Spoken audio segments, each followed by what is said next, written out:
میرے پیارے آقا صلی اللہ تعالی علیہ وسلم کے پیارے دیوانوں، علم بے پناہ ضروری ہے، اس لیے کہ علم وہ چیز ہے جس نے سلیمان کو بادشاہ بنایا، علم وہ شے ہے جس نے جناب یوسف علیہ السلام کو مصر کی جیل سے نکال کر مصر کے تخت پر بٹھایا۔ بے شک علم وہ چیز ہے جو انسان کو شعور انسانیت عطا کرتا ہے، علم وہ چیز ہے جو انسان کو جینے کا سلیقہ عطا کرتا ہے، علم وہ چیز ہے کہ انسان اور جانور میں جو فرق ہوتا ہے وہ علم کی بنیاد پر ہوتا ہے۔ بے علم انسان، جاہل انسان، ان پڑھ انسان جانوروں سے بدتر زندگی گزارتا ہے۔ اس لیے جب تک انسان کے پاس علم نہ ہو اس وقت تک انسان عروج اور ترقی کی منزلوں کو حاصل نہیں کر سکتا۔ ہزاروں سال تک عبادت کرنے والے فرشتے،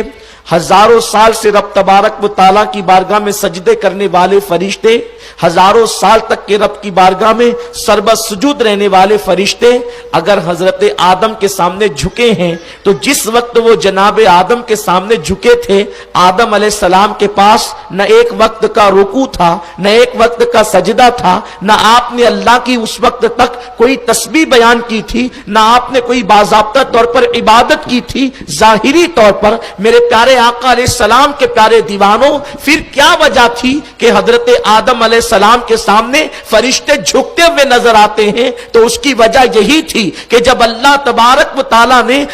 فرشتوں کے سامنے ان اشیاء کو پیش کیا تو پوچھا کہ تم اپنے دعوے میں اگر سچے ہو تو بتاؤ ان کے نام کیا ہے؟ فرشتوں نے لا علمی کا اظہار کیا اور کہنے لگے سبحانک لا علم لنا الا ما علمتنا انک انت العلیم الحکیم۔ لیکن حضرت آدم علیہ السلام نے ان چیزوں کے نام بھی بتائے اور ان کا استعمال بھی بتایا۔ قیامت تک کے پیدا ہونے والی چیزوں کا استعمال اور نام جب آدم علیہ السلام کی زبان سے فرشتوں نے سنا تو اس وقت اللہ تبارک و تعالیٰ کی بارگاہ میں فرشتے حضرت آدم کی عظمت کے معترف ہو گئے۔ تو اللہ نے ارشاد فرمایا آدم کو سجدہ کرو، تو سب نے آدم کو سجدہ کیا۔ پہلے ہی دن بتایا جا رہا ہے اگر اپنے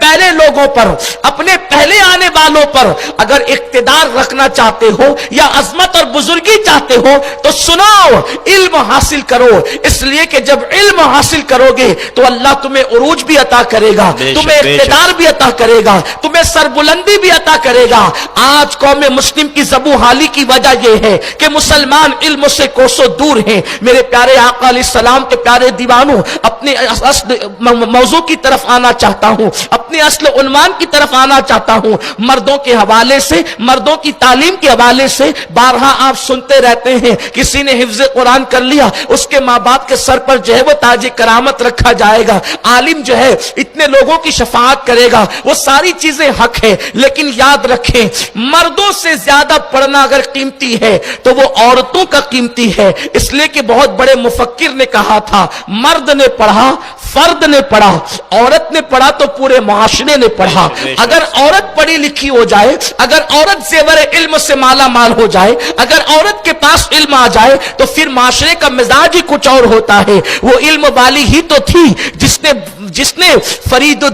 نے مسعود کو فرید الدین بنایا تھا، وہ علم والی ہی تو تھی جس نے محمد احمد کو نظام الدین بنایا تھا، وہ علم والی ہی تو تھی جس نے محمد حسن کو معین الدین غریب نواز بنایا تھا، وہ علم والی ام البرا ہی تو تھی کہ جس نے اللہ اکبر عبد القادر جیلانی کو غوث الاعظم دستگیر کی منزلیں عطا کی تھی۔ میرے پیارے آقا علیہ السلام کے پیارے دیوانوں، جب ماں کے پاس علم ہوگا تو انداز جدا ہوگا۔ میرے آقا علیہ السلام کے دیوانوں، آج جن حالات سے ہم گزر رہے ہیں، خواتین اسلام اگر موجود ہے میں ان کی بھی توجہ چاہتا ہوں۔ میرے پیارے آقا صلی اللہ علیہ وسلم کی کنیزوں اور میرے آقا صلی اللہ علیہ وسلم کے دیوانوں، جن حالات سے ہم گزر رہے ہیں یہ حالات اس وقت اتنے بدترین ہیں کہ مسلم عورتوں کو گمراہ کرنے کی کوشش کی جا رہی ہے۔ کبھی یہ کہا جاتا ہے مسلم عورتوں کو برابر کا حق نہیں دیا گیا، کبھی یہ کہا جاتا ہے عورت پر کو پردے میں رکھ کر کے اس پر ظلم کیا گیا ہے، کبھی یہ کہا جاتا ہے عورت کو برابری کا حق نہیں دیا گیا، کبھی یہ کہا جاتا ہے عورت کو جو ہے وہ باہر